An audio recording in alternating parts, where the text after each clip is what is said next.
One thing I wanted to ask is what are you expecting to change now that you're sitting in the big chair for the first time? You've been in a lot of athletic departments, but what do you feel like is going to change for you the most? Being the one in charge now. Yeah, the good news is I think Danny will still pick up my calls. He's given us such latitude that I don't expect it to be a huge learning curve. But there's always a difference between being that like lead advisor and being the one that the buck stops with you. And so I think it's just that responsibility, and leadership is certainly lonely. But outside that, day-to-day operations wise, I don't expect a ton. But I do think there's just that shift of, oh, this decision is ultimately up to me at this point. And so I think that'd be the biggest thing. What made you, or what brought you to be interested in this job? Other than, I guess there's obvious things localized. Yeah. Being an athletic director, but what really got you excited about coming to Utah State? So, about 15 years ago, I'm driving through Logan Canyon. We stopped at the creamery, had some Aggie Blue Mint, and my wife looked at me and said, "Wouldn't this be a cool athletic director job?" And I said, "This would be awesome." Since that time, every time something happens here, the job becomes available, we kind of look at each other. This time, when we looked at each other, it just felt right. We love this area. We have family close by.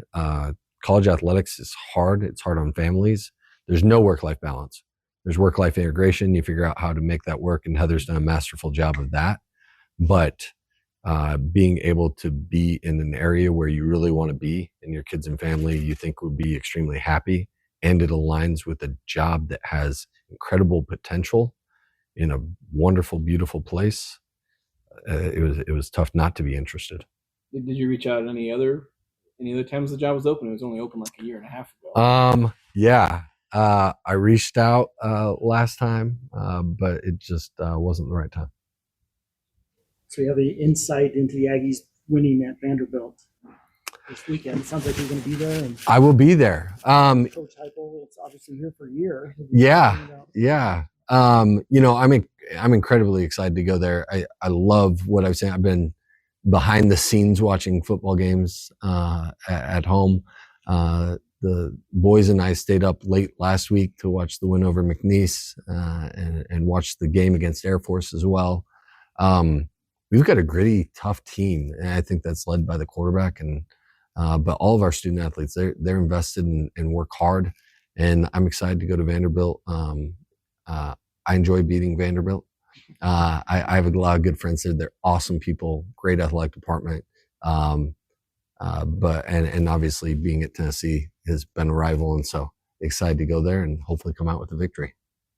I asked President Smith and Sandy the same question, so I'll ask it to you. Yeah.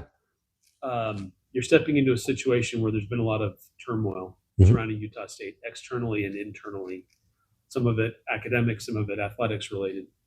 How much of that are you aware of, and how much, what you feel your role is helping resolve and move things forward? I think the biggest thing, I am aware of it. They've been transparent through the process. But I think the biggest thing I can do is be a bridge builder moving forward. How can we mend so that all of us, be a unifier. Maybe that's a better word for it. Be a unifier. I think really that's my role. I wasn't involved with it. I don't need to revisit the past. What I need to do is move forward, and we need everybody in order to move forward effectively. And so my job is to unify and help move us forward. Maybe related to that is football scheduling. I know I'm scheduling for all sports, but with football, you've got a lot of non-conference games to fill. Yep. It's just, what's that job going to be like for you? Are you going to try and reach out to some of these current Mountain West schools to maybe help fill some of that, since they work pretty well geographically speaking? I have not delved into it. I have done football scheduling for the last little bit at Tennessee. I will probably put together a plan, look at options that are available, and then I'm going to sit down with our head football coach. We need his perspective on this as well, and we'll put together a plan that puts us in the best position to both increase revenue as well as compete for championships. But at the end of the day, it's about competing and winning for championships and putting our student athletes in unbelievable experiences. And there's a variety of ways to build schedules. And so we'll work, Bronco and I will work closely on that together. Just to piggyback off that, sorry. Yeah. These Power Four conferences are making it harder to schedule non-conference games. Yeah. The ACC was the latest to say we're going to go 9 conference games. Yep. So, I mean, your connection with being in those at that level, does that potentially help you? Maybe you find some opportunities for Utah State in the future? I hope so. I think that even though, it's one less and that reduces the margins significantly when you take ACC and the SEC did as well. And so those options are fewer. But I think too, what we do on the football field will really matter as far as building that too. These are all schools with the new CFP. They want to build resumes. And so what we can do is we're going to control what we control, build the best program we can. But certainly if I need to put some pressure on some old friends to try and get some games, I'm happy to do that. Does that mean a game with Tennessee? I'm not sure Danny's going to do that. We'll see. They have done it, yeah. They Yeah. have played them. Yeah. What do you just think in terms of the timing of you getting this job and just the state of the university and the athletics program, just with, NIL and all this donor investment that's coming in, and then, the success of our teams? We're seeing some of our other teams, such as soccer and volleyball and soccer, having success that in some cases has been better than anything in our history. Facilities as well, most particularly Bell Field, our soccer field, going through major renovations right now. So just how attractive was this position to you, just in terms of just kind of looking through all those things and just all of the seismic changes that are happening here right now? Yeah. You want to be at a place that's growing. If you're not growing, you're getting passed by somebody. And so the timing was unbelievable. And to know that there's also the transition to the Pac-12, all of those things create momentum, and you want to build up as much momentum as you can. And then you got to keep that pedal down. And so, whether it was the great performances by some of our other sports that maybe haven't historically done it, like you said, first off, like every sport, we want that from every sport. Like if we're competing, we want to win. If we're all going to sit here and play checkers, we want Utah State to win. Like, and so if we're competing, that we want to win. And so, but the timing is incredible. The university, R1 status 3-4 years ago, everything that's going on, there's momentum, but you have to keep momentum and you have to keep, pushing down the accelerator through that process. But that's exactly why I was enticed by this position. That's exactly what made it exciting to me and made it a possibility. Is I love growing. I love growing things. I love building. Like that's who I am. I'm a builder with a growth mindset, and whatever that next level is, I want to get there. And as soon as we get there, I want that next level. And we'll have plans for that. And then in terms of, as we were kind of focusing on some of those other teams like volleyball, like soccer, that are seeing more success now, what sort of plans will you have in this position on just, giving resources to those teams who, in the past, obviously didn't have a lot of resources to work with? Yeah. Resource allocation is going to be critical to the success of this department. One, a good way to help resource allocation is to increase the amount of resources available, and that will be a huge priority. But the second then is we've got to be strategic about how we resource those. And so we need to make sure I'm big on metrics, big on data. Like, we have to look at what their competition is. We can't send the volleyball team out to compete against a bunch of people and they're resourced in the bottom, but we expect them to finish at the top. It's not fair. It's not realistic. It doesn't happen. And so if we want them to finish at the top, we got to resource them that way. But we also have to see what areas within them are critical to their success. And sometimes that's universal throughout a department, but sometimes it's specific to a specific sport, right? Rest and recovery is probably more critical for soccer than it is for golf, right? And so the sports are different and they need to be resourced in different ways, but we need to make sure that against their peers, we're resourcing them adequately. And then we push them hard to get more ROI on the way we're resourcing them. So kind of building on that, say that building that resource pool is a huge priority and something moving forward. That's something that seems like the basketball team and Coach Calhoun has especially kind of increased since the previous head coaching staff. But what does that look like for you stepping into this role? Initiatives or thoughts you have to increase that allocation and that resource pool? The easy thing is to say we're going to go to donors and we're just going to ask them for more money, right? That's not realistic and that's not the right approach. Certainly, we'll be needing donors and needing investors. Part of that, though, is sharing our vision and asking new people, not just the same people, to get involved. But then the other part is we have to look and modernize all of our efforts so that we're getting resources and generating as much resources as we can from every area, right? Resources aren't just generated from fundraising. They're generated from ticket sales. They're generated from concessions. They're generated through sponsorship. That variety of ways that you can generate resources. We have to maximize all of those resources. Rather than trying to move the donor pot from 100 to 200%, we need to look at all of those and move them all up 20%. And then build off that. Well, kind of along with that, something you emphasized is making events and things a very experiential process. What does that look like for you, especially coming into this role where the last couple of weeks there have been fans that have criticized the attendance numbers, especially football, things like that? Yeah. So what does that look like to modernize and make it more experiential? I think we have to, part of that is data collection, right? Like we need to know why people aren't coming. Team seems to be pretty good. Beautiful stadium, beautiful facility. So what's keeping people from coming, right? Some of that is just college sports in general. How good are games on television, right? They're really good. So what can make it different when they come? What experience can they have when they come to the stadium that they can't have at home? And how can we accentuate that? Where that's the atmosphere of tailgating before, where that's in-game promotions, where that's different things that we do that get them excited, we've called it pixie dust, fireworks, whatever it is, but what draws their attention and leaves them going, man, win, lose, or draw, that's a good time. We've got to generate that. We're in the entertainment business. It's got to be entertaining, and we're asking people to spend their discretionary money on coming.